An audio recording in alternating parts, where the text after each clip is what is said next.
देखो ये भिक्षु कैसे अभ्यास कर रहे हैं। दोनों बाहों पर तेज चाकू बांधकर, फिर पूरी तरह से भरे 2 बाल्टियां उठाकर, फिर 45 डिग्री के ढलान पर चढ़ रहे हैं। पुदोजो दोनों हाथ दर्द करने लगेंगे, लेकिन अगर तुम इसे सहन नहीं कर सके और हाथ नीचे करना चाहोगे तो हाथों पर बंधी हुई तेज चाकू तुम्हारे कमर में चुभ जाएगी। बस दांत भींचकर दोनों हाथ फैलाकर रखना ही होगा। यही है शाओलिन 36 कमरे की कुंफू का हाथों की ताकत। भिक्षुओं का एक समूह हर दिन इसे उठाता है और हर दिन अभ्यास करता है। इसे करके कपड़े धोने में भी कृत्रिम पानी का उपयोग कर सकते हैं। सांधे अब शुरुआती कठिनाइयों को पार कर रहा है और दूसरों की भी मदद करता रहता है, जो मुख्य भिक्षु को बहुत नाखुश कर देता है। इसलिए उसने उससे कहा, आपको दूर रहना चाहिए।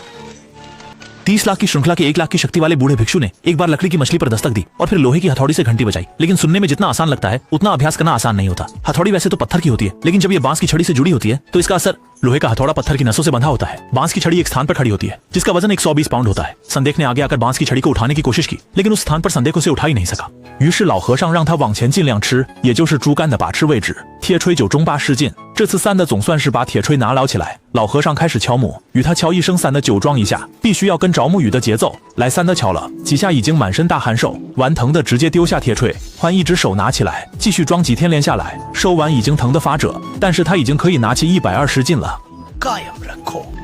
वह विभिन्न मुद्राओं में बदलकर तेज गति से लकड़ी के मछली की ध्वनि के साथ चल सकता था, लेकिन सांतते अब भी ताल के साथ चल सकता था। 33वें कमरे के प्रशिक्षण के बाद अगली परीक्षा 32वें कमरे की थी। यहाँ के प्रमुख की आंखों में बहुत तेजी थी। उसने सांतते को 2 जलती हुई मोमबत्तियों के बीच खड़ा किया और उसकी आंखों से मोमबत्ती की लौ को देखने को कहा। लेकिन जब मोमबत्ती की लौ हिलने लगे तो उसकी आंखें भी उसी गति से चलनी चाहिए, बस सीधा टकराता है जले हुए बक्से से। दूसरा प्रोजेक्ट है लकड़ी के खंभे पर मारना। हर खंभे पर एक आईना होता है, जिस खंभे का आईना चमके उसी पर मारना होता है। बूढ़ा भिक्षु मोमबत्ती घुमा रहे थे और सांडे लगातार आईना वाले खंभे पर मार रहे थे। ये आंखों की जल्दी और हाथों की तेजी से संबंधित है। 32वें कमरे से स्नातक होने के बाद अगला है लोहे का सिर वाला धनुष, जिसे सीधे खड़े होकर ऊपर लटके रेत के बैग को सिर से मारकर बौद्ध मूर्ति तक पहुंचना होता है और मूर्ति को अगरबत्ती अर्पण करनी होती है। शुरुआत में संदेह लगभग दिमागी चोट से गुजर गया और चक्कर खाकर जमीन पर गिर पड़ा, उठ नहीं सका। बुजुर्ग भिक्षु पास आए और उससे कहा, यह शक्ति का अंतिम चरण है। इस चरण के बाद तुम मुक्केबाजी और शस्त्र अभ्यास कर सकते हो। बुजुर्ग भिक्षु के सिर से लीजिए, देख सकते थे कि अगर मेहनत नहीं हुई तो।